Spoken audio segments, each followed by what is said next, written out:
안녕하십니까. 요 강의 들어가기 전에 지난 강의 감정에 대해서 했던 것 중에 몇 가지 보강해서 말씀드리겠습니다. 감정에 대해서 제가 지연된 반응에 대해서 말씀을 드렸죠. 감정에 대해서 중요한 팩터로서 지연된 반응. 지연된 반응이 가능한 것은 사실은 우리 인간에 오면서 감각 누런, 운동 누런, 연합 누런의 비가 감각 누런이 10개 같으면 운동 누런 하나. 운동이 나갈 때 그만큼 신중해진다는 거죠. 감각 10개, 운동 하나. 그리고 지연된 반응을 만들어주는 연합 누런들. 우리 대뇌 브레인 되겠죠. 우리 뇌는 대부분 다 연합 누런으로 되어 있습니다. 연합 누런은 10만 개라는 거죠. 10대 1대 10만 기억해 두세요. 왜냐하면 우리 운동은 우리 호모사피엔스에서 운동은 굉장히 신중하게 계산된 운동이라는 거죠. 그러니까 다양한 아주 섬세한 감각을 바탕으로 그 다음에 능숙한 운동 출력을 내보내는 거죠. 그러기 위해서 아주 섬세한 감각을 위해서 10개의 감각이 들어오면 하나의 운동이 나간다는 거죠. 그런데 10만 개에 해당되는 연합 뉴런들이 그러한 정교한 예측이나 판단, 비교 이런 많은 계산 후에 운동 출력을 내보낸다는 거죠. 그런 관점에서 감각 누런, 운동 누런, 연합 누런의 비가 10대 1대 10만이라는 거. 그래서 섬세한 운동, 섬세한 능숙한 운동을 하기 위해서 가장 중요한 것이 일단 아주 섬세한 감각들이 있어야 되죠. 그러니까 감각이 섬세하다. 우리 그런 말 하지 않습니까? 저 사람 섬세한 사람이네. 우리 사람들 중에도 섬세하다. 감정이 아주 세밀하고 아주 느낌이 아주 훌륭한 사람들이 있죠. 그런 사람들 판단력이 아주 뛰어납니다. 예외 없이 한번 관찰해 보세요. 언젠가 속담집에서 본 우리나라 아주 속담인데 시시덕이는 뭐냐 우리가 흔히 말하는 떠벌이들이죠. 떠벌이들은 어디 가서 막 이야기하고 막 커뮤니케이션 잘하는 사람들 있지 않습니까? 그런 사람들은 어려운 상황이 만났을 때 그러니까 어려운 상황이 만났을 때 산을 넘는다는 거죠. 어려운 상황을 다 극복해서 정확한 목적지에 간다는 거죠. 왜? 그 사람들은 여러 사람의 의견을 조율하고 말 그대로 복합계 시스템이죠. 이 사람들은. 많은 사람들의 의견을 듣고 하니까 떠벌이처럼 막 보이지만은 그건 오픈 시스템이죠. 그 사람들은. 근데 정작 우리가 굉장히 이해타산이 빠르고 꼼꼼하게 보이는 샌님들은 어떻게 되냐면 어려운 상황이 만나면 꼴짜기로 빠진다는 거죠. 판단의 미스를 가져온다는 거죠. 엉뚱한 판단을. 우리 흔히 잘 한번 보세요. 주변의 사람들. 대인관계 안 하고 혼자 이렇게 아주 이해타산적으로 보이는 그렇지만은 그게 이성적으로 보이고 아주 효과적일 같지만은 사실은 그렇지 않습니다. 거시적으로 보면 그런 사람들은 어려운 상황이 딱 주어지면 엉뚱한 판단을 내는 거죠. 그래서 꼴짜기 어려운 쪽으로 가버린다는 거죠. 지난번에 얘기했죠. 엘리엇이라는 그 환자가 다마지오 찾아왔을 때 엘리엇이 그전에 언행가였죠.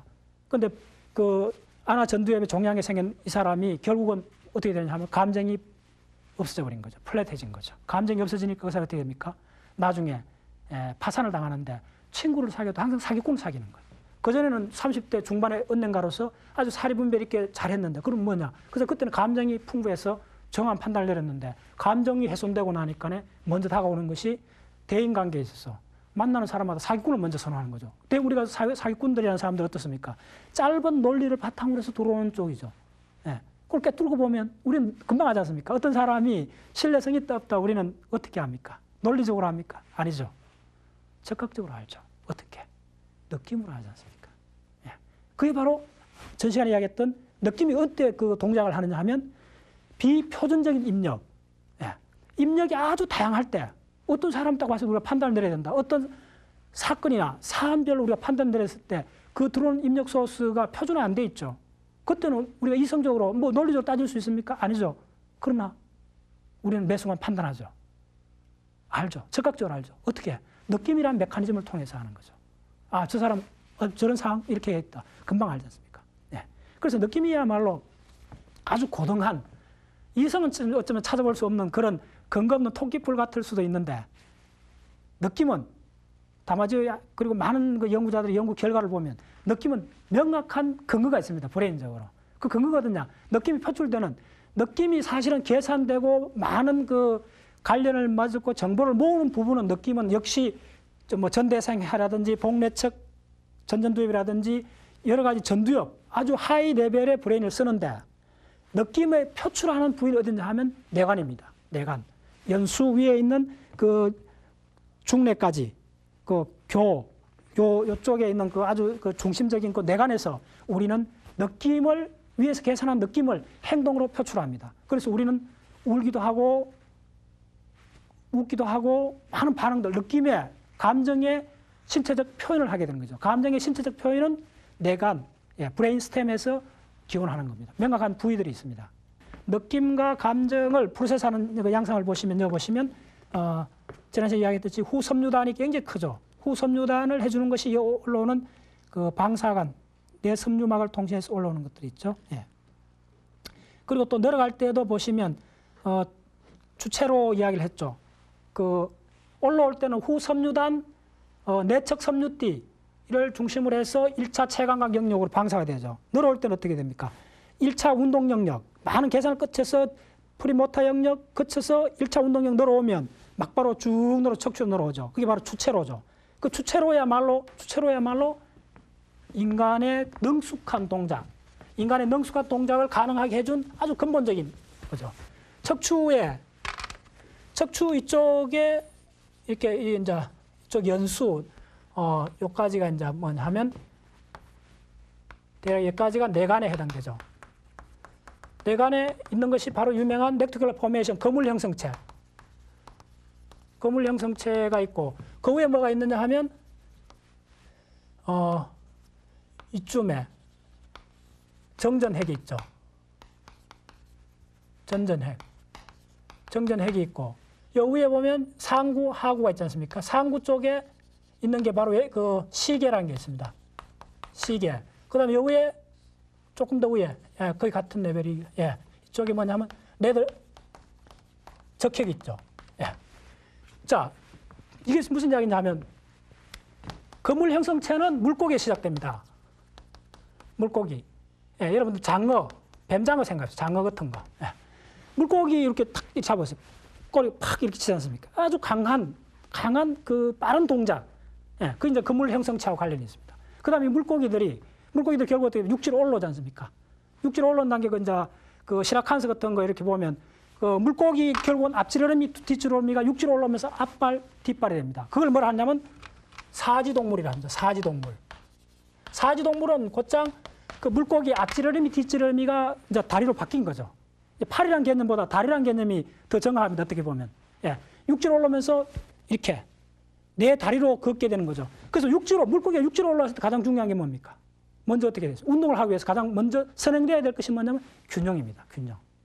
물 속에서는 물고기들 균형이 물 중에는 무중력 상태하고 비슷하기 때문에 불회로서 이렇게 여러 가지 균형을 짜지 않습니까? 육지로 올라오면 어떻게 되냐 하면 불회가 없고 이제 우리가 운동 시스템을 통해서 균형을 잡아야 되는데 그때 들어가는 것이 바로 정전핵입니다. 균형을 잡아주고 이게 주로 소뇌가 많은 계산을 해서 우리의 균형을 잡아줍니다.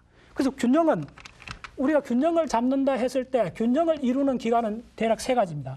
시각, 그리고 평형감각, 그 다음에 지난 시간에 했던 1차 체감각에서 이 3가지가 동작을 동시에 해줄 때는 우리가 아주 언제든지 균형을 잡죠.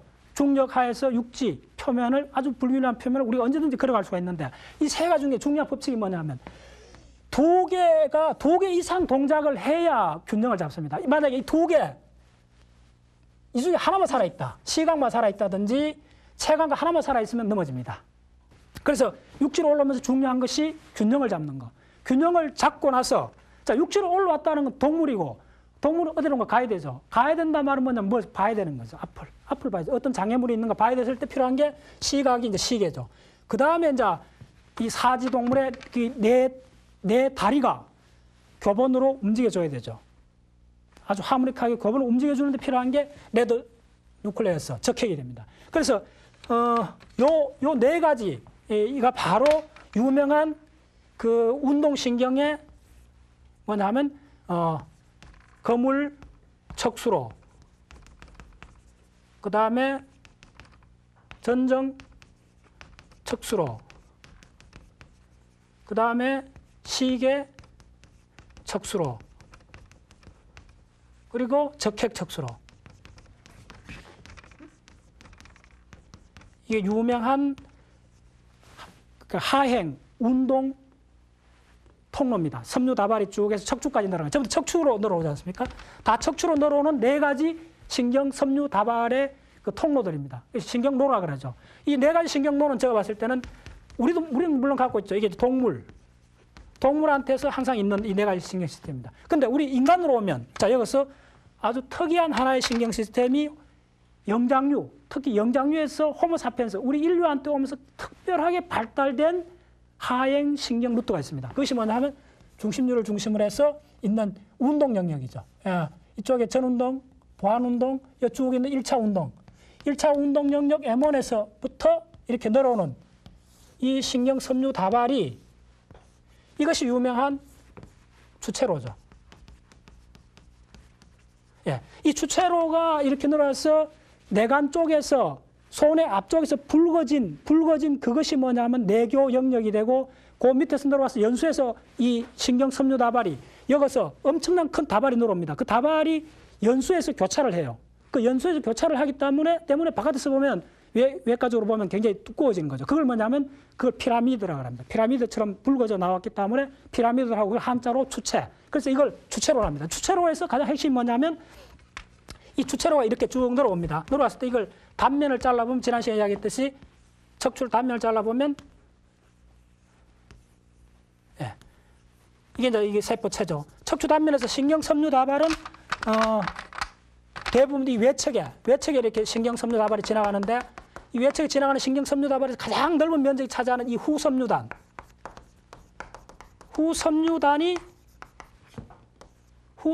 바로 뭐냐 하면, 이게 위로 올라가서 이게 어디서 이제 후섬유단이 위로 올라갈 때 가는 게 1차 체감각 영역입니다. 그래서 이 후섬유단에서 위로 쭉 많이 올라간 이게 결국은 제가 자주 이야기하는 섬세한 감각을 만들어주는 거죠. 예. 그리고 이 섬세한 감각을 바탕으로 해서 운동 출력, 호모사피엔스에서 가능하게 된 굉장히 원해부, 그러니까 사지, 말단, 손가락, 주로 손가락입니다. 입술, 예. 아주 우리가 민감한 그 부위들을 관장하는 운동신경 다발이 이어서 출발하죠. M1에서 출발해서 늘어오는 것이, 그것이 뭐냐 하면 바로 그것이 피질 척수로가 되는 거죠. 이건 이제 흔히 말하는 주체로라 그러죠. 주체로. 이 피질 척수로야말로 뭘 가능하게 해준다? 능숙한 운동을 가능하게 해주는 거죠. 네, 능숙한 운동. 우리가 나아갈 수가 있죠. 그래서 운동은 뭐다? 아까 텔레선서를 바탕으로 해서 운동은 미리 예측하게 되는 거죠. 능숙하게 빨리 움직이기 위해서 필요한 게, 그러니까 우리가 비행기나 고속버스 생각하세요. 빨리 움직이는 우리가 탈 것일수록, 교통기관일수록 제어 장치가, 아주 예측할 수 있는 제어 장치들이 아주 훌륭해야 되지 않습니까? 같은 이유로 우리가 인간이 굉장히 빨리 움직이기 위해서, 잘 운동하기 위해서 필요한 것이 결국은 이 강력한 이제 주체로가 필요하고, 이게 능숙한 운동을 만들어주고, 그 다음 능숙한 운동은 1차 체감각 영역, 후섬유단에서 올라온 1차 체감각 영역 바탕으로 한 섬세한 감각과 능숙한 운동에 의해서, 섬세한 감각과 능숙한 운동이 결국은 여기서 이제 느낌이 생길 수가 있는 거죠. 예. 그런 관점에서 조금 더 보시면, 여기 보시면 후섬유단이 이렇게 굉장히 크죠. 예. 섬세한 감각을 위한. 그래서 지금 여기 보면 운동 성분이 진화 과정, 방금 설명드렸듯이 보시면 운동신경원에서 그물척수로, 몸의 평형을 위한 전정척수로, 그 다음에 시계, 앞을 봐야 되니까 시각에 관해서 시계 덕계척수로를 합니다. 시계척수로 4번. 그 다음에 적색척수로, 사지 원위부 운동. 그 다음에 주체로 해서 직접 운동신경 통제하는 거죠. 자, 지난 시간에 했던 신문에 대해서 우리가 또 한 가지 구체적인 예를 한번 들어보겠습니다. 우리가 잘 아는 미래산업의 정문술 회장의 신문 인터뷰 기사를 보시면 뭐냐면, 그런 중간에 이런 기사가 있습니다. 그는 종종, 정문술 회장은 종종 삶의 노하우를 묻는 기자를 만날 때면 내가 노하우로 할 만한 게 있는가 하고 자문하면서 되돌아보면 노하우가 있다면, 정문술 회장님의 노하우가 있다면 신문 읽기다라는 거죠. 미래 사업이라는 상호를 떠오르게 된 계기도 우연히 읽게 된 경제신문의 기획기사를 통해서다. 그래서 신문을 쭉 읽다 보면 재밌는 게, 제가 이 기사를 유심히 봤는데, 정문술 회장님도 그 신문을 쭉 보면서 아주 사소한 트렌드, 전조, 어떤 사회적 그 트렌드에도 전조, 예측이 있다는 거죠. 전조가 있다는 거죠. 냄새가 난다는 거죠. 신문을 면밀히 보면 이 전체 사회 시스템이 어디로 갈 거라는 느낌이, 전조가 금방 체크를 할 수가 있다는 거죠. 그래서 그런 길목에 딱 있다가 그 전조를 딱 낚아채어서 사업의 방향을 결정한다는 거죠. 자, 그 다음에 신문에 난 기사를 다시 한번, 제가 신문을 아주 즐기는데, 이인식 이분 과학 칼럼니스트죠. 그 어떤 실험 데이터를 설명하는데, 천재는 머리보다 땀이라는 거예요. 중요한 건 뭐냐면, 우리 흔히 여러분들 천재라는 것은 제가 관찰한 바에 의하면 먼저 양이 먼저냐 질이 먼저냐, 양과 질. 자, 어떤 정보, 어떤 공부를 한다 했을 때 저는 항상 양이 먼저라고 봅니다. 결코 양이 인계치를 넘어가면 질로 바뀌어집니다. 양이 인계치로 도달하기 전에는 어떻게 해도 질로 바뀌지 않아요. 이게 똑같습니다. 물리적으로 우라늄이 농축을 해서 인계 질량이 딱 넘어서야 핵분열이 일어났습니다. 똑같아요. 인간 시스템도 똑같습니다. 그러니까 정보가 일단 가장 많은 정보의 집적이 필요합니다. 그런 많은 정보의 집적이 신문에 아주 효과적으로 갖다 주는 거죠. 그 다음에 그것이 인계치를 넘는 순간 질로 바뀌는 거죠. 그래서 천재들이란 뭐냐면, 우리가 흔히 이 연구 결과가 굉장히 중요한 건데, 우리가 그동안 천재라는 사람들이 특별한 방식으로 사고할 거라 생각을 하고 아주 추론을 할 거라 생각했는데 그렇지 않다는 거죠. 그 사람들이야말로 했던 방법이 방대한 데이터베이스, 방대한 양을 먼저 확보했다는 거죠. 자, 대표적인 예를 한번 봅시다. 우리나라에 알아주는 천재로서는 다산이 있죠. 다산 정약용을 한번 보세요. 제가 그 다산 정약용을 다룬 역사 스페셜을 보면서 한번 물어볼 적이 있는데, 다산 정약용이 강진에서 다산 초당에서 11년, 강진 읍내에서 7년, 18년 동안 유배를 했었지 않습니까? 근데 다산은 우리나라 역사상 아마 가장 많은 저수를 남긴 사람이잖아요. 근데 궁금하잖아요. 책을 짓는 날이 간단찮은데 그 어떻게 방대한 책을, 유배 간 사람이 책을 지을 수 있어요? 저는 옛날부터 아주 이게 궁금했는데 이 비밀이 풀렸어요. 뭐냐면, 다산이 11년 동안 강진 초당에 있을 때는 엄청난 데이터베이스에 접속하고 있었어요. 뭐냐, 해남 윤씨들이 축적된 그 외가 쪽이, 외가 쪽 쭉 올라가면 고산 윤선도지 않습니까? 그 잘 아는 이야기지 않습니까? 그 다산 정약용의 외가 쪽이 그 해남 윤씨 아주 그 종갓집입니다. 돈이 많은 부자들이죠. 그래서 이 사람들이 그 많은 장서를 갖고 있었어요. 중국을 왕래하면서 굉장히 많은 그 당시에 아주 첨단 그 과학책이죠. 많은 장서를 갖고 있었는데, 다산이 그 외가 쪽 귀양가 있으면서 외가 쪽 그 많은 책들을 다산 초당에, 그 초당에 가서 설명드렸는데 다산 초당에만 1000여 권의 책을 갖다 놓고 봤대요. 보세요. 그러니까 다산이야말로 조선시대 공부할 수 있는 어쩌면 유일한 두 가지 조건을 다 갖춘 사람이었어요. 뭐냐면 방대한 데이터베이스, 정보량. 두 번째 뭡니까? 그런 정보를 읽고 그 정보를 자기 문맥에 맞게끔 연결하는 아주 면밀한 관찰력이 필요하죠. 근데 그게 관료나 정권 그 부분에 있었으면 다산이 그렇게 할 수 있겠어요?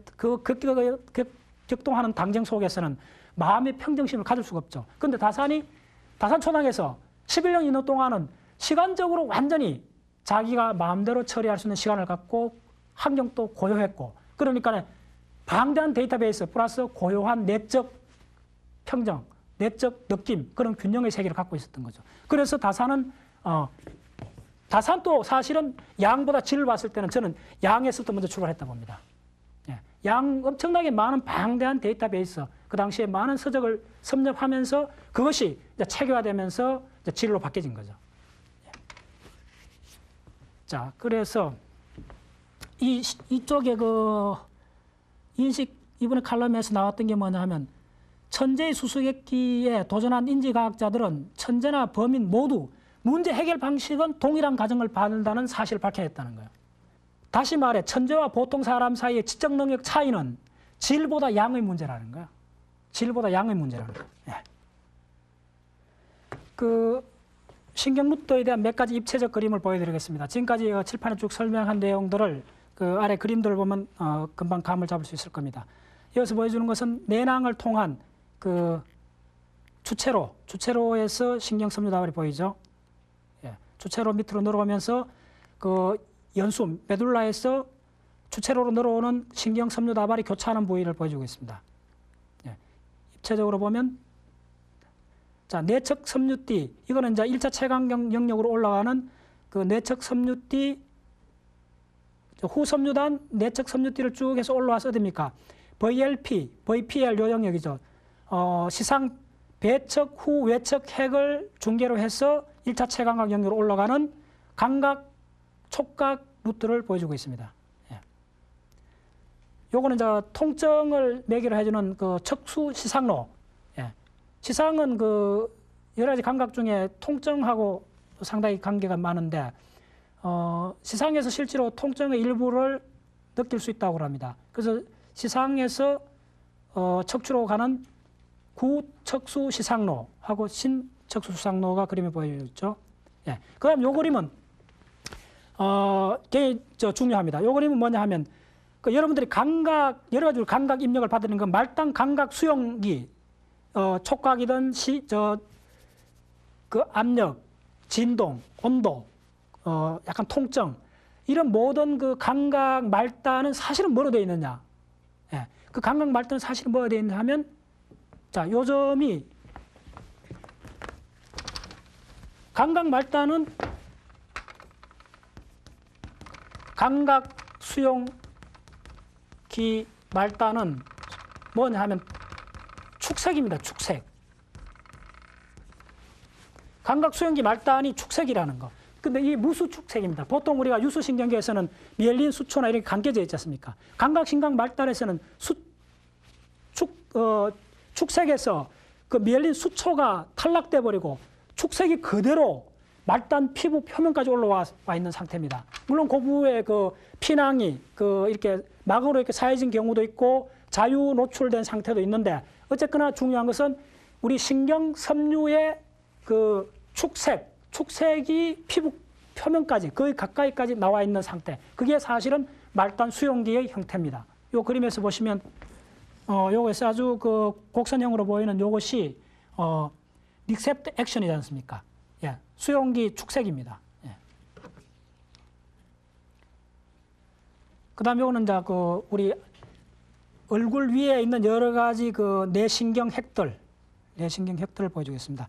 여기서 미주신경, 그 스피노자 뇌에서 그 나오는 그 중요한 내용 중에 미주신경이 있죠. 내장 기관에서 올라오는 그 신경 섬유죠. 내장하고 관계되어 있는 미주신경, 그 다음에 안면신경, 그 다음에 눈동자 돌리는 데 관계되는 활차신경, 동안신경 쭉 있죠. 그 다음에 이제 보시면 요 3차 신경절이 우리 얼굴 전체에서 그 여러 가지 뇌신경핵에서 3차 신경핵이 가장 중요합니다. 3차 신경핵은 우리가 그 턱을 움직이는 거. 그래서 그다음에 혀를 움직이는 혀신경, 상악신경, 하치조신경, 그다음에 우리가 얼굴을 그 이마 쪽으로 가는 전두신경, 이 전부 다가 3차 신경절. 우리 얼굴에서 들어오는 체감각, 얼굴에서 촉각 관계되는 것은 3차 신경하고 관계 있습니다. 그 다음에 그 스피노자인에 또 나오는 그 고립노핵. 고립노핵은 미각하고 관계 있죠. 보면 혀신경, 혀 밑으로 들어가 있죠. 근데 전부 다 출발점을 유심히 보시면 전부 다 연수나 뇌관 쪽입니다. 그리고 3차 신경의 그 입체적 그림하고 지금 그 신경로를 보시면 3차 척수로, 그 다음 3차 신경핵에서 등 쪽 3차 시상로, 배 쪽 3차 시상로에서 시상을 다 거쳐가죠. 그래서 대뇌 피질로 방사합니다. 그래서 3차 시상로는 중요한 것이 아까 이야기했던 그 후섬유단하고 같이 해서 내낭을 형성하면서 1차 체감각 영역으로 쭉 갑니다. 예. 그래서 근데 미주신경하고 그 부안핵하고 고림노핵 이쪽으로 가는 것들은 어떻게 되냐 하면 전 시간에 이야기했듯이 그 인슐라 내섬역 구조로 거치면서 복내측 전전두엽 대상해 쪽으로 가면서 아주 고차적인 고차적인 느낌을 형성하게 됩니다. 그래서 지금 3차 신경절에 입체적으로 보여주죠. 이 세 가지 가지가 나왔다 3차 신경절이라 하고 이렇게 내관에서 연결되어 있습니다. 그 다음에 우리가 청각을 보시면 시각하고 이렇게 비교되는데 청각은 그 하구를 매개로 해서 내적 설창세 그리고 청방사를 통해서 1차 청각 피질로 가죠. 예. 그다음 안면 신경들은 다 내관 중심으로 해서 안면의 표정을 다 관장을 합니다. 이 3차 신경이 얼마나 그 넓은 부위를 차지하고 있는 걸 잘 예를 들어준 그림인데 3차 신경 시상로, 예. 3차 신경 운동핵, 3차 신경 주감각핵, 예. 전부 다 브레인스텀, 뇌간에 쭉 다 있습니다. 3차 신경 다시 이야기하면 우리 얼굴 위에 들어오는 촉각을 주로 프로세스합니다. 촉각이 이렇게 중요합니다. 우리가 그러니까 얼굴 밑에 척추로 해서 올라오는 촉각은 뭐라 했어요? 후섬유단을 중심으로 해서 굉장히 큰 섬유다발이 올라오죠. 그 다음에 이것 얼굴 위에는 3차 신경이 거의 해당되는 역할을 합니다.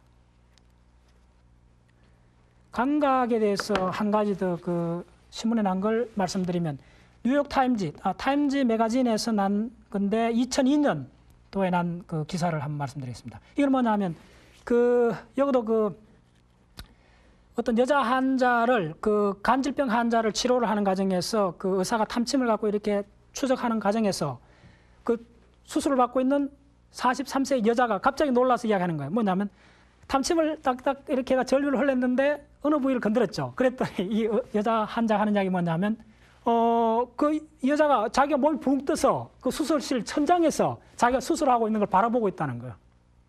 흔히 이야기하는 유체이탈이죠.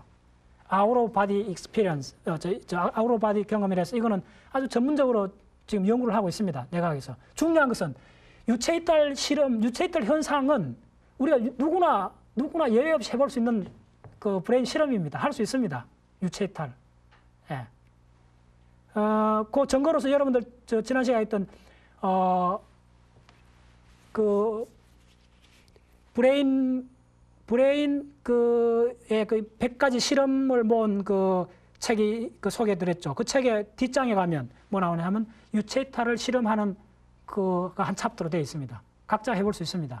이제 무슨 이야기냐 하면 우리 감각이라는 것이 특히 우리 그 인체 그 내부에서 일어나는 감각, 소위 말해 체감각은 환각을 쉽게 불러일으킬 수 있습니다. 이 점이 굉장히 중요한데 시각하고 청각도 물론 환각이 일어나죠. 환시가 보이는데 환청하고 환시는 병적인 현상입니다. 정신병자들이 흔히 이야기하는 거죠. 그럼 병적인 현상인데 우리 체내에서 일어나는 일반 체감각에 의한 그 환각 상태는 우리가 이게 굉장히 보편적인 현상이라는 겁니다. 굉장히 보편적인 현상일 수밖에 없는 것이 그 느낌이 사실은 수개 다른 뇌의 영역에서 간섭을 받을 수 있다는 거, 인터페어런스 간섭을 받을 수 있다는 것이 우리 인간에서 가장 중요한 현상입니다. 중요하죠. 왜냐하면 그것이 결국적으로 우리가 공감, 감정이입을 가능하게 해준 것이 뭐냐 하면 체감각에서 환상이라는 현상이 있을 수 있기 때문에 그런 겁니다. 좀 더 설명드리면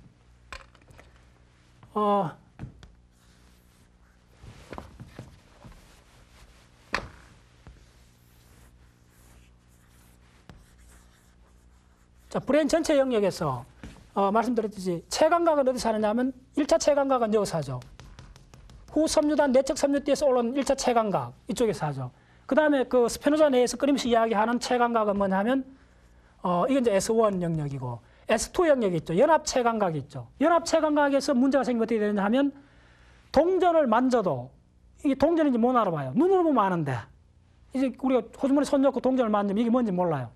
그러니까 연합 체감각 영역에서는 기억을 불러와서 옛날 기억하고 이렇게 우리 동전하면 우리가 머릿속에 그릴 수가 있잖아요. 기억이 있잖아요. 그거하고 이 촉각하고 매칭을 시켜서 이게 동전이라는 것을 아는데 2차 채광각, 연합 채광경력이 잘못되면 어떻게 되냐 하면 기억하고 매칭을 못 시키는 거죠. 그래서 인식불능증, 이쪽에 문제 흔히 이야기하는 인식불능증이 생깁니다. 인식불능 현상이 생기죠. 그 다음에 2차 채광각경에서 중단 영역은 여기서 안 보입니다. 안 보이다 안쪽에 들어가 있는 인슐라, 내섬엽이죠. 예. 인슐라 구조가 중요합니다. 근데 중요한 이 1차 채광각 영역, 연합 채광각 영역, 인슐라 이 구조가 궁극적으로 감정에서 이제 느낌, 종합적인 느낌을 최종적으로 만들어내는 부위인데 이 부위가 어떻게 되냐 하면 운동 영역하고 막바로 또 이렇게 있지 않습니까? 이게 또 내부적으로 연결되어 있습니다. 그래서 텔레센소리, 시각이나 청각이 환각을 일으키는 것은 시각하고 청각은 채널적인 정보죠. 들어오는 눈도 확실하죠. 그 시각의 프로세스하는 것은 망막에서부터 1차 시각 영역에서 쭉 그 채널, 통로가 쭉 있지 않습니까? 그래서 오히려 간섭을 받기 어려운 구조로 되어 있습니다. 청각도 마찬가지고. 그래서 시각이나 청각의 현상은 병적인 현상일 수가 있는데 채광각의 환각은 본질적인 현상이에요. 항상 있을 수 있는 이야기입니다. 그래서 끊임없이 이 받아들여주는 이 영역들이 뇌의 다른 부위들하고 다중으로 연결되어 있는 거죠. 채광각이라는 것은. 그래서 일어나는 현상이 타인의 마음을, 타인의 느낌을 읽을 수가 있는 거죠. 그래서 그 스피노자 내 그 책에서 아주 그 실험 예 중에 하나가 있죠. 그 많은 연구자들을 이렇게 분류를 해서 뭘 하냐면 사진을 사람 인물 찍은 사진을 많이 보여주면서 그 인물 보여준 사진에 그 나온 표정을 보고 이 사람 느낌이 어떤 거라고 한번 이야기해보라 했어요.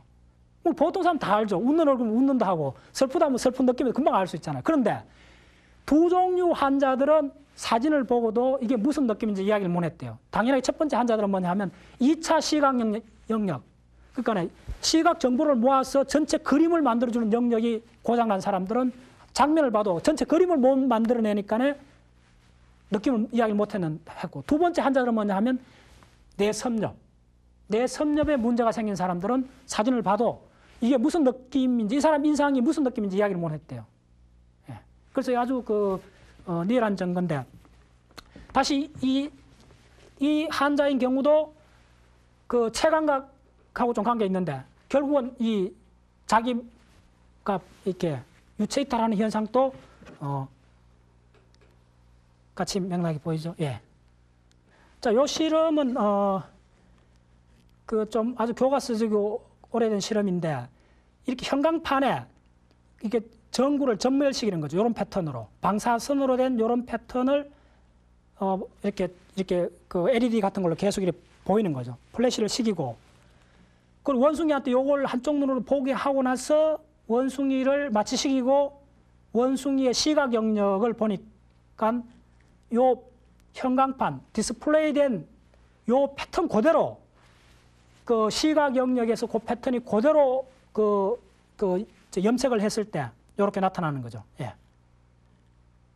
이 방사선자 동위 물질 갖고 이제 이렇게 추적한 건데, 뭐냐 하면 이 토폴로지, 이 위상 구조가 이 원숭이의 시각 피질에 그대로 있는 거죠. 결국 하나 시각 기둥들이죠. 많은 세포, 시각이 관련된 세포들이 이렇게 패턴화되는 거죠.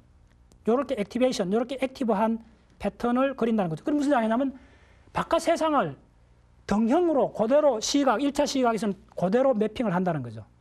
예. 물론 이제 2차 시각 고차로 올라가면서 다른 입력들하고 연계되어서 이게 이제 다양하게 바뀌어지기는 하죠. 그러나 1차 시각 정도까지는 그대로 망막에서 투사된 것이 그대로 보인다는 겁니다. 자, 우리 시각의 그 착각 현상 비슷한 거 하나 보여드리겠습니다. 이 두 사진을 보시면, 자, 여기 보세요. 그 다음에, 자, 다시 한번 백을 돌리겠습니다. 자, 차이점을 주시면 한번 보세요. 이게 시각이 얼마나 우리가 정밀한 프로세스인가를 보여주는 예인데, 지금 거꾸로 놓고 본 사진을 보면 이 얼굴을 거꾸로 놓았을 때는 별 차이 없지 않습니까? 두 아주 그 젊은 여자의 얼굴이 별 차이 없이 비슷한 모양이 보이는데 똑바로 놓고 보면 완전히 그 인상이 아주 확 달라져 있죠. 그만큼 우리는 이게 사람이 아니고 어떤 물체였으면 이 차이를 그렇게 분별을 못했을 건데 사람의 얼굴에 대해서는 우리 브레인이 엄청난 자원을 할당을 하는 거죠. 그래서 미묘한 얼굴 표정도 안에서 정폭이 돼서 그 감정, 느낌을 디텍트할 수 있는 거죠. 예, 그 한계입니다. 그 다음에 보면 시각이 구성적이라는 예 중에 하나입니다. 아주 그 애매한 그림인데 보시면 이 그림에서 우리가 얼굴을 하나 만들어내지 않습니까? 실제로 없는 얼굴인데 얼굴을 만들어내죠. 윤곽을 따라서 얼굴을 없는 것도 우리 브레인 안에서 생성해낼 수 있다는 거죠. 시각이 구성적이다. 여러 가지 부품들을 모아서 종합적으로 만들어간다는 한 예로서 보여주는 경우죠. 자, 요거는 최근에 이제 이야기하는 시각의 그 환상을 보여드리겠습니다. 자세히 화면을 보세요. 보시면 이 원형으로 된 이 휠들이 계속 움직입니다. 터닝을 하죠. 계속 돌아갑니다. 실제 걸으면 돌아가지 않습니다. 시각적 착각이죠. 시각은 특히 움직임에 대해서 굉장히 민감합니다. 특히 상구, 우리 시계 척수로 해서 이야기했던 상구는 움직이는 물체를 디텍트해요. 조금만 움직여 디텍트합니다. 입체 감각도 사실은 이 그림에서 보시면 어떤 일종의 시각적 효과입니다. 입체 감각도. 그림자 정보가 입체 감각에서 아주 중요해졌죠. 그래서 어떤 사각형의 그림자 정보를 유추해서 입체감으로 느끼는 거죠. 그래서 뭐냐면 브레인은 구성적이라는 거죠. 여러 단계의 서버 모듈들, 서버 프로세서들을 다 모아서 그걸로서 한 가지 결정을 한다는 거죠. 요건 네크의 사각형 마지막으로 보여드리겠습니다. 네크의 사각형은 여러분들 유심히 보시면 뭐냐 하면 이 그림을 넉넉히 한 1분쯤 보고 있으면 뭔가 이상하다 딱 금방 느낄 겁니다. 그러니까 전면하고 후면이 스위칭되는 걸 볼 수 있습니다. 앞뒷면이 스위칭되는 걸 볼 수 있습니다. 무슨 이야기냐면 중간 단계는 없습니다. 인식하는 거는 계산 결과만 인식합니다. 이 점이 굉장히 중요합니다. 브레인 전체 프로세스에서 많은 서버 모듈들이 계산을 합니다. 계산하지만 우리가 의식 레벨이 올라오는 것은 계산 결과만 올라옵니다. 계산 결과만 올라오기 때문에 우리는 이 네크의 사각형에서 네크의 육면체에서 그 앞면이든 뒷면이든 앞면과 뒷면이 스위칭되고 난 후 그것만 보게 되는 거죠. 자, 이 점은 브레인 전체에서 중요한 것이 우리 브레인에서 펑션에서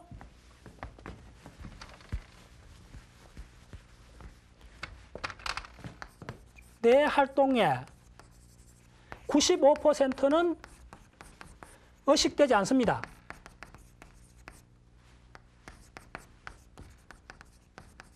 (95%는) 무의식 속에 계산됩니다.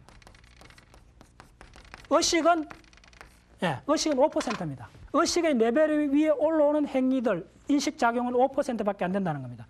그래서 흔히 우리 브레인이 이야기할 때 오래된 상식 중에 하나 버려야 될 게 아인슈타인이 뇌를 10%밖에 사용 못했다. 그거는 아주 공공연한 거짓말이라, 그러니까 잘못된 상식이라는 것이 밝혀지고 있죠, 많이.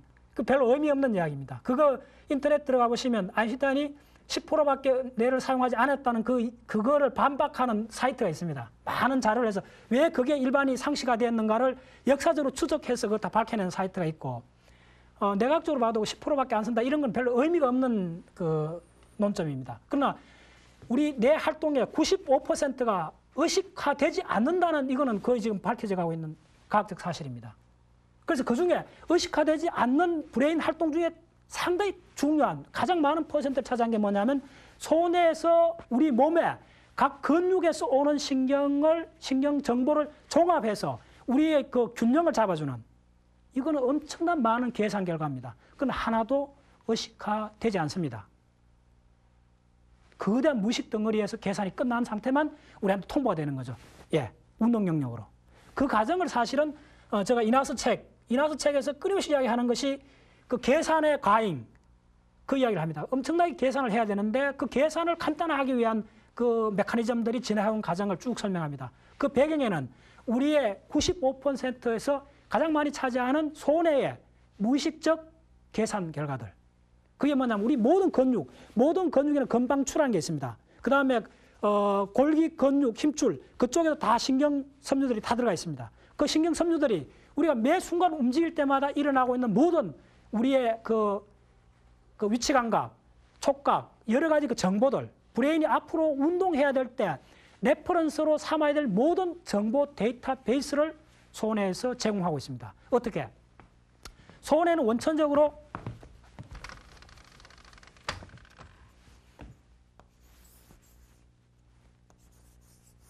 자 이렇게 했을 때 손해가 연결되어 있는 부위가 이렇습니다. 손해는 크게 연결되어 있는 게 손해에서 들어오는 거는 운동 영역, 1차 운동 영역에서 들어와서 내교, 손해 핵, 손해 전핵, 내교에 있습니다. 핵을 거쳐서 어디로 가냐면 손해 피질로 막바로 갑니다. 손해 피질. 손해 피질로 가고 손해 피질에서 나오는 핵은 손해 신부핵. 손해 신부핵. 신부핵을 매개로 해서 어디로 가냐면 시상으로 갑니다. 시상. 시상으로 거쳐서 다시 그 체감각 영역으로 가는 거죠. 예. 요렇게 그 루트를 그립니다. 계속 루트를 가는데 중요한 거는 그러면 이 대뇌 피질에서 손해로 들어와갖고 요구하는 정보가 뭐냐 하면 척추를 통해서 끊임없이 올라오고 있는 그 관절, 근육 이쪽에서 올라오는 우리의 그 균형 감각, 위치 감각, 그 여러 가지 관절 신경, 관절 근육의 긴장도, 예, 손해가 하는 큰 일 중에 하나가 뭐냐면 근육의 긴장도를 조절하는 겁니다. 우리가 평탄한 운동, 율동적인 운동, 아주 그 우리가 균형을 잡고 아주 정교한 운동을 할 수 있었던 것은 뭐냐 하면 우리 몸 전체가 균형 위에 있기 때문에 가능합니다. 끊임없이 이야기하는 이야기지만 우리가 아주 놀라울 정도의 그 균형을 갖고 있기 때문에 우리의 그 다음 연속적인 동작들이 그런 균형을 바탕으로 가능한데 그러한 놀라울 정도의 균형을 유지하는 이 많은 정보들을 만들어주는 것이 손해고 모아주는 것이 손해고 그 균형을 유지하기 위해서 필요한 모든 체감각 정보를 대뇌 피질에서 항상 요구를 하는 겁니다. 손해한테. 그 루트가 대뇌 피질에서 내교핵에서 중손해각을 거쳐서 손해 피질로 가고 손해 피질에서 척추로부터 올라온 많은 근육 신경 정보들을 인출해내는 거죠. 그래서 그 나온 정보, 피질에 저장된 정보를 손해 신부핵을 거쳐서 소위 말해서 그 치아핵, 예, 치아핵, 손해 신부핵, 치아핵을 거쳐서 시상을 매개로 해서 다시 대뇌 피질로 갑니다. 이 루트는 항상 우리가 움직이는 상에서 항상 있는 거죠. 이것이 손해가 하는 역할입니다. 예, 그 이번 시간은 그 전 시간에 이어서 전 시간은 주로 이제 감정, 느낌의 여러 가지 그 내부적 신호 형태를 이야기를 했었고 지금 시은 그 감정을 바탕으로 해서 우리가 운동 기간 그 네 가지 그 거물척수로, 정전척수로, 시계척수로, 적핵척수로 동물이 갖고 있는 이 네 가지 균형에서 움직임 앞으로 보는 요걸 매개로 해서 인간에 와서 크게 발달한 피질척수로, 예, 그 이제 추체로라 피질척수로 이야기했고 감각으로 올라가는 데서는 후섬유단, 내척섬유띠로 해서 그 분별촉각, 요거 분별촉각입니다. 분별촉각이고 사실은 그 내장에서 올라온다든지 그 다음에 체액이나 내부에서 올라오는 체감각 신호는 물론 1차 체감각 영역도 하지만은 더 중요한 것은 연합 체감각 영역 그리고 그 내섭렵, 고차원적인 인간의 느낌을 만들어주는 내섭렵에서 다 모여집니다. 내섭렵에서 모여진 것은 어떻게 됩니까? 전 시간에 이야기했듯이 복뇌척 해로, 그 다음에 전대상해로 가죠. 그래서 복뇌척 해로, 전대상해에서 아주 고차원적인 많은 것들이 연계되어 있습니다. 예, 이상입니다.